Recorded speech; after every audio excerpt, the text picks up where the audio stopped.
Gaming backlogs are kind of annoying, and realistically they will never ever go away. The constant feeling of wanting to clear up the backlog creates a lot of frustration because no matter who you are, you cannot resist a good game sale. Adding more games to that backlog. The only way we can truly blow off steam is by knocking the lights out of our backlog. A one-on-one ring match where you take on each game separately and beat the ever-loving crap out of them. This is exactly what I'm gonna be doing. I'm gonna be fighting my gaming backlog. I'll be identifying their strengths and weaknesses just before I knock them the fuck out. Now let's see what the first game's gonna be.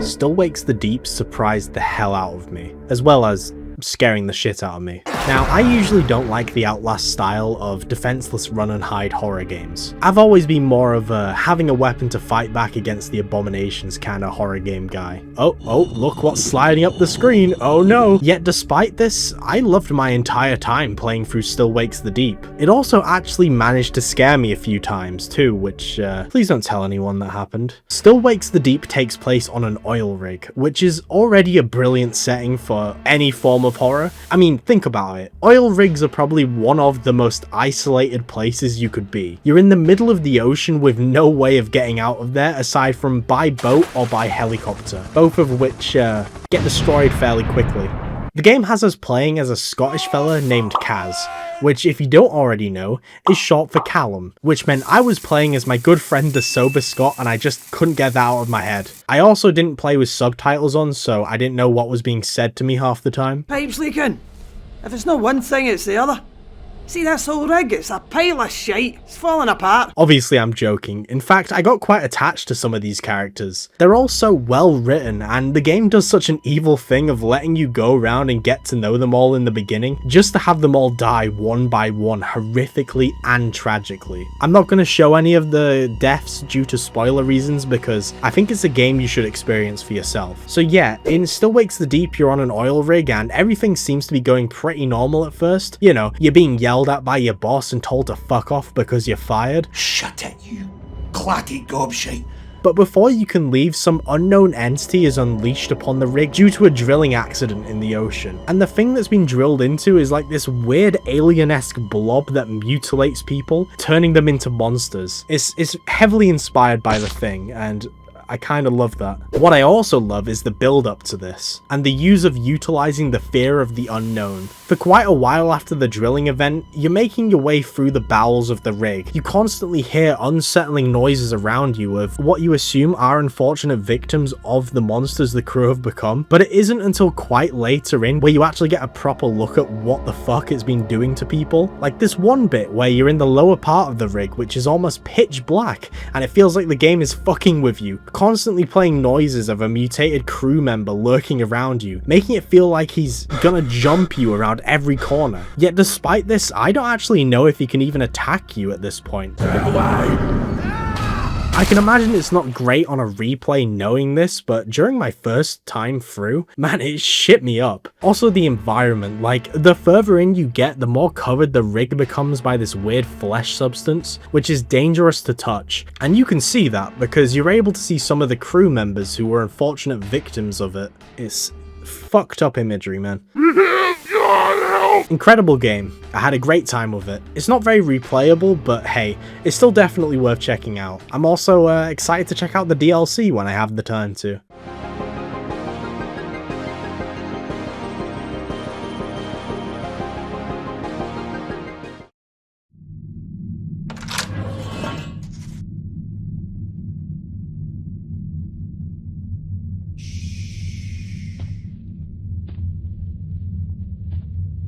Oh my god, Five Nights at Freddy's, yes! Okay, I'm gonna admit something.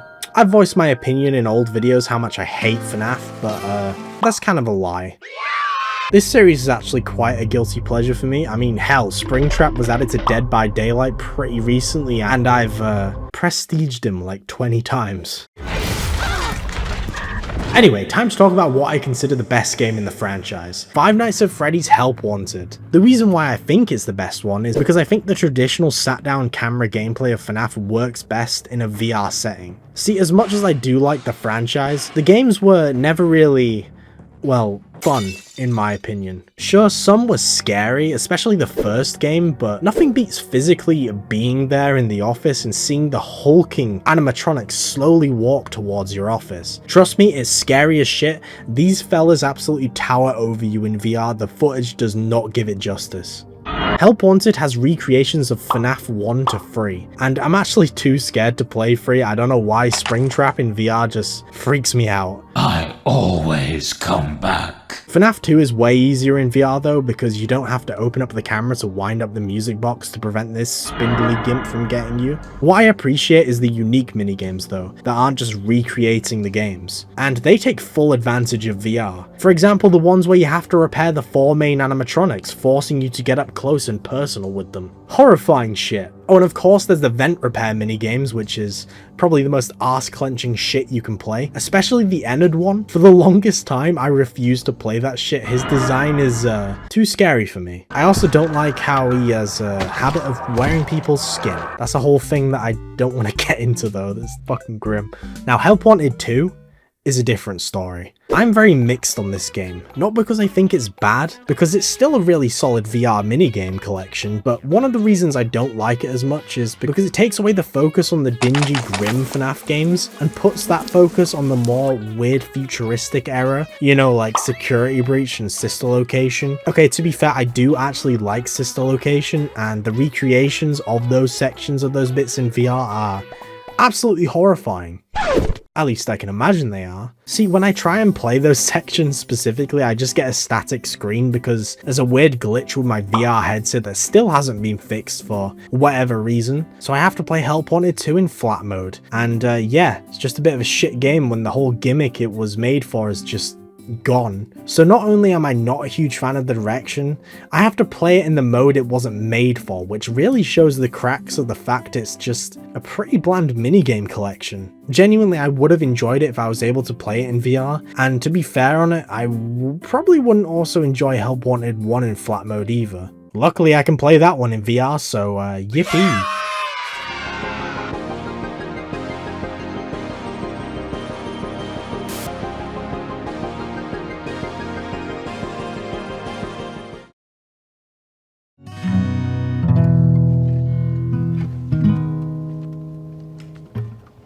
Shying away, I'll be coming for you, love, okay? Take me,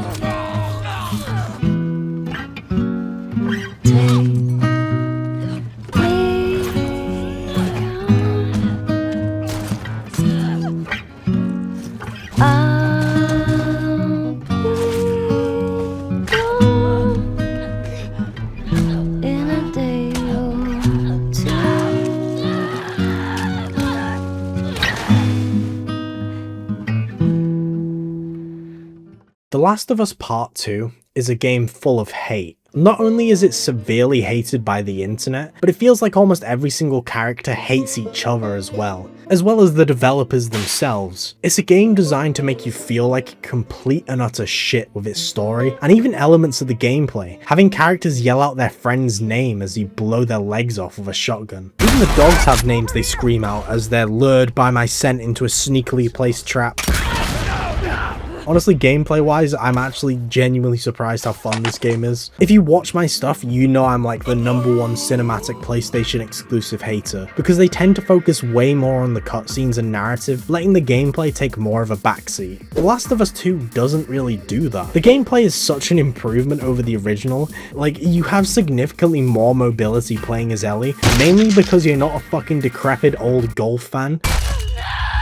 But it's not only that, it just feels more refined. Abby also plays extremely well when you play her half. There's just so many options to taking on combat encounters, and Abby and Ellie make you want to play differently. With Ellie, I went for more of a stealth style, which works extremely well with the mechanics. You can easily feel like a terrifying apex predator picking off enemies one by one. Then as Abby, I just roll up on people and it's good shit, and yeah, gameplay is the most important part of any game for me, so The Last of Us 2 gets the Proxidist seal of approval automatically for me. Now it's time to get controversial and move on to the story, which is the part that everyone hates. I liked the story. Yeah, I know, wow, crazy. Despite liking it, I do understand why people despise it though. I mean, they literally spent the entire first game getting you attached to Joel and Ellie, just to have Ellie resent Joel in the sequel. Oh, and of course kill Joel off entirely, and possibly one of the most disrespectful deaths in any game. Oh, and then they make you play as Joel's killer with attempts to make you empathize with her at the midway point. It's honestly pretty fucking brutal, like the game gives you no chance to feel any form of happiness at any point. And in the moments where you do feel a brief bit of any form of joy, it's ripped away from you almost instantly. The game's story is designed to make you feel emotionally exhausted and empty, and I fucking love it. I think it just fits the universe perfectly. This is an infected, apocalyptic world that is far gone from any hope of a cure. I mean, we all know how The Last of Us 1 ends. Joel is literally the one who rips that sense of hope away from everyone just for his selfish need of keeping Ellie alive. There's a whole retcon that Joel killed Abby's father during that whole incident, and he was the one who was about to perform surgery on Ellie, and it's why Abby has the drive to seek revenge on Joel for obviously brutally murdering her father. It's a spiral of revenge. Joel killing Abby's father causes his death, which in turn gives Ellie the drive to seek out everyone involved and kill them one by one. It's a game about the cycle of revenge, and how that shit does not bring you closure whatsoever. We see this heavily in Abby's section as she slowly comes across all the corpses of her friends that we killed as Ellie in the first half, just because she wanted to seek revenge and kill Joel, creating another person who wants to do the exact same thing she did to him. It's pretty pretentious, but I do genuinely like it, and yeah, if I were to give some negatives, I do think the game definitely drags. Like, it does not feel like it needs to be 20 hours. Abby's sections especially drag their feet, I can't lie. Like, some of her bits are the best in the game, but when they're not, they can be pretty boring to deal with. I don't think I'll replay The Last of Us 2 again, but I definitely had a really fun, miserable time playing through it. Doom Eternal should have won Game of the Year that year though. I'm just saying.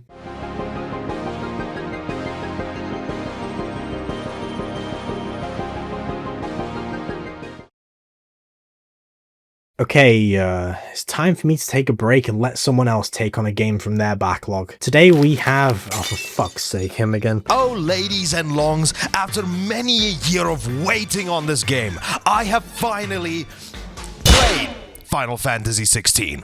What? You actually think I beat it? I'm a gamer. Seeing the credits on a game you bankrupted your family for is a luxury that most of us in this niche can't afford.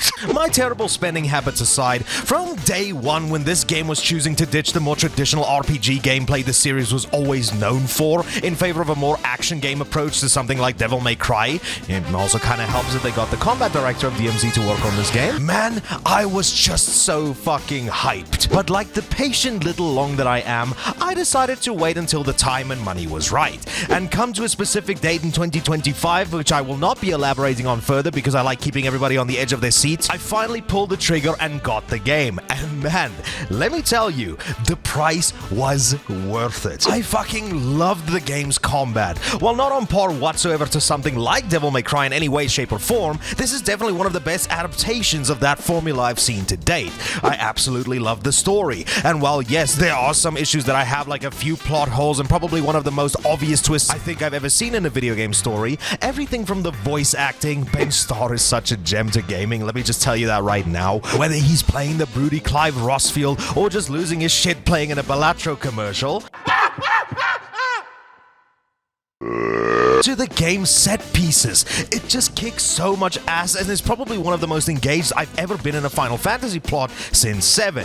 And I'm talking OG 7. No, not even the remakes. I prefer them looking like off-brand Wish sex toys. But all jokes aside, this is probably one of the best Final Fantasy games I've ever played. And while I don't think it's the best, I still think that 7 Remake still inches it out a bit. I still personally think that this is a good next step for the series and probably the best place for any filthy casuals to get their start if they were thinking about jumping into this series. But now, my ladies and longs, even though this isn't my channel, but I'll still be referring to you that way, there is a little bit of an elephant in the room that needs addressing. And what might that elephant be, you might be thinking to yourself? Well, it's him. You see, Prox has done something to me that needs to be talked about because of how disgusted I am at the prospect. Yeah, I'm turning this segment of the video into an expose.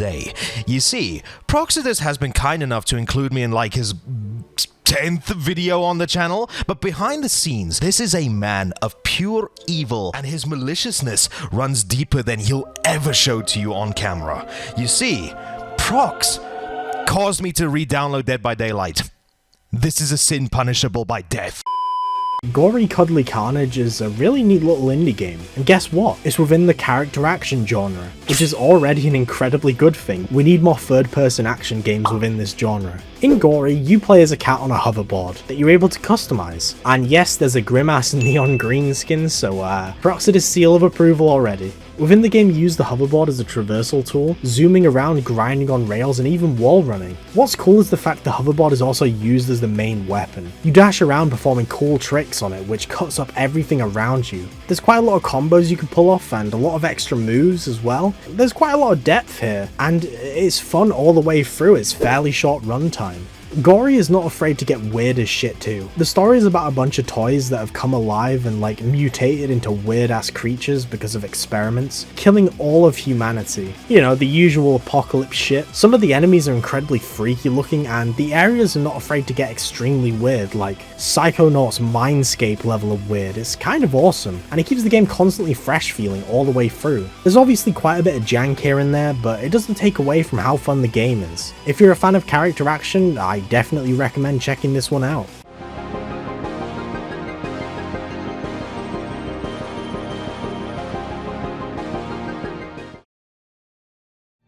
Now it's time to talk about the final game in the season of my Backlog series, and we're ending it with a big one, Ghost of Tsushima.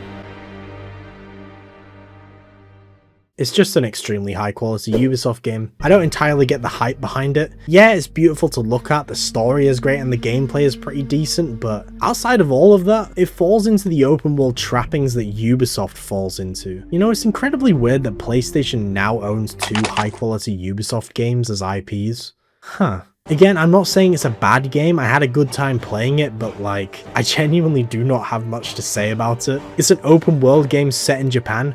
Wowee, it's just pretty overrated, I can't lie. So yeah, after Ghost of Yotai, make another Infamous game, Sucker Punch. Or Sly, maybe both, I don't know. Ghost of Tsushima is the most 7 out of 10 game I've played. That's all I really have to say about it.